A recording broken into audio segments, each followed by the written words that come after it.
जी student, आज इस्लामियात का paper आप सबका कैसा हुआ? उम्मीद करती हूँ बहुत अच्छा होगा, क्योंकि हमने जो गैस बताया था वो गैस 100% अप्रूव्ड हुआ। आप देखिए कि एमसीक्यूज़ कितने अच्छे थे और क्वेश्चन पेपर कितना अच्छा था कि हमने जो गैस पेपर आपको बताया था, जो मैंने बुक में मार्किंग करवाई थी, इवन आयात भी बिल्कुल वही आई हैं।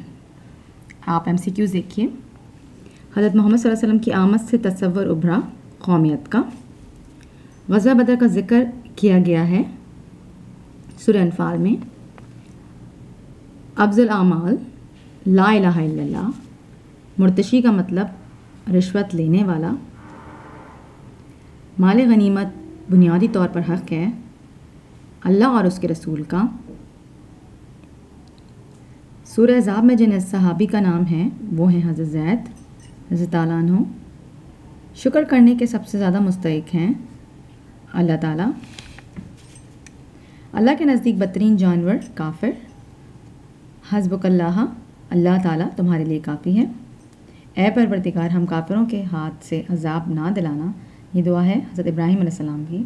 अदिया, मुँह बोले बेटे। ज़ेवर इल्म से आरास्ता लोग ज़्यादा करीब होते हैं अल्लाह ताला के।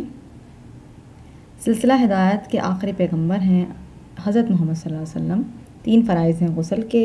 अल्लाह ताला ने इंसान को इल्म सिखाया कलम से। ये हमारे एमसीक्यूज़ थे और होपफुली आप सबके बहुत अच्छे हुए होंगे। अब हम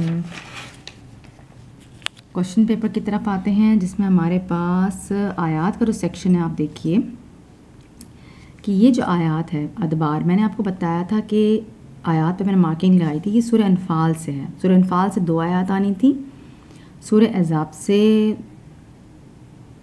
1 और सूरह मुमतहना से 1। आप देखिए सूरह अनफाल की ये वाली एक आयत थी, पहली वाली, और ये चौथी वाली जिसमें अजर नज़ीम है, ये वाली थी। ये सूरह अनफाल की थी, ये मैंने टिक लगवाई थी। और आप देखिए सूरह अहज़ाब से ख़ातिमुन नबीन वाली ये वाली थी आयत, और सूरह मुमतहना से जिसके लास्ट में अस्हाबुल क़ुबूर, ये सूरह मुमतहना से थी। और बाकी जो 4 थी, मैंने आपको कहा था कि आप तमाम हदीस कर लीजिए। 4 तो आपकी हदीस निकल आती हैं, बाकी एक के लिए आप तैयारी करते हो, जिसकी मैंने आपको तैयारी कराई थी। ये हदीस है, ये हदीस है, ये है, ये 4 हदीसें निकल है। ठीक है, ये आपकी बहुत अच्छी हो गया होगा, आपने अच्छा अटैम्प्ट किया होगा। क्वेश्चन देखिए आप, जो कि हमें 6 करने होते हैं। सूरह अनफाल में मोमिनों की क्या सिफ़ात बयान की गई हैं? अल्लाह ताला ने हिजरत और नुसरत के बारे में सूरह अनफाल में क्या इरशाद फरमाया है?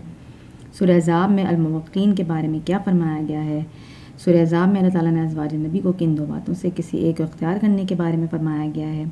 अल्लाह ताला ने हिजरत करके आने वाली मोमिन औरतों के बारे में अहले ईमान को क्या तलक़ीन फरमाई है? ये सवाल जो हैं 5 सवाल आयात से लिए गए हैं। ये सूरह अनफाल से है, ये भी सूरह अनफाल से है, ये सूरह अहज़ाब से है, ये भी सूरह अहज़ाब से है, और ये सूरह मुमतहना से। जैसे कि मैं आपको बताया, 2 सवाल आपके अनफाल से आते हैं, 2 अहज़ाब से, और तीसरा मुमतहना से। देखिए आप उसी तरीके से पैटर्न उन्होंने फॉलो किया।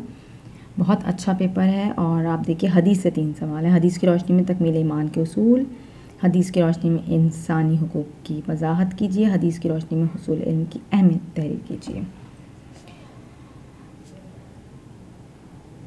मंदरज़िल इस्तिलाहात में से किसी 4 की वजाहत करनी है। जहाद, हिजरत, मुहिमीन, सब्र, मोहर, शुक्र। देखिए आप, ये सारी मैंने इंपॉर्टेंट बताई थी। ये मैंने आपको तमाम सवालात बताए थे, और मैंने आपको तकमील ईमान का भी बताया था। ये तो आपके 6 पूरे सवाल निकल आते हैं जो मैंने इंपॉर्टेंट बताया। लेकिन अगर फ़र्ज़ करें जिन्होंने वीक क्वेश्चंस हैं, तो इस्लाम वाली भी आपने, इल्म वाली भी आपने हदीस तो याद की थी, आपने हदीस लिखी और उसके बारे में, इल्म के बारे में आपने लिख दिया। और इल्म की कोई हदीस या आयत भी आप लिख सकते हो कि इल्म हासिल करो, माँ की गोद से लहद तक, आप कुछ भी लिख सकते हो। आप अहमियत बयान करनी है। फिर आप लॉन्ग सेक्शन में आइए। लॉन्ग सेक्शन तो अल्हम्दुलिल्लाह सारे सवाल जो मैंने आपको बताए थे वो सारे ही सवाल आए हैं। कुरान पाक के फ़ज़ाइल और हिफाजत के बारे में तहरीर कीजिए, और ज़कात का मफ़हूम और फ़र्ज़ियत का मसारिफ़। मैंने आपको अपनी लास्ट वीडियो में इंपॉर्टेंट में बताया था लॉन्ग क्वेश्चंस में कि इन 2 चैप्टर के तो आप पूरे सवाल कर लीजिए, इन 2 चैप्टर से 2 सवाल निकल आएंगे। और वही हुआ, ये एक सवाल निकल आया, ये एक सवाल निकल आया। फिर आयरी ज़िंदगी तीसरे सवाल की जो तैयारी कर रहे थे उसके लिए मैंने आपको काफ़ी सारे निशान लगाए थे कि आयरी ज़िंदगी से क्या मुराद है, औलाद के हुक्म फ़राइज़, कुरान हदीस की रोशनी में तहारत की अहमियत और इसके फ़वाइद, ये भी मैंने आपको बताया था। कुरान हदीस की रोशनी में अक़ीदा नबूवत की वजाहत कीजिए, ये भी मैंने आपको बताया था। माशाल्लाह बहुत अच्छा पेपर था और मैं उम्मीद करती हूँ सबके बहुत अच्छे नंबर आएंगे। अगले पेपर फिज़िक्स की तैयारी कीजिए। मेरा फिज़िक्स का गैस पेपर की वीडियो दोबारा से देखिए और इम्पॉर्टेंट तैयारी कीजिए, इंशाल्लाह उसमें से पेपर ज़रूर आएगा। लाइक कीजिए, सब्सक्राइब कीजिए और शेयर कीजिए।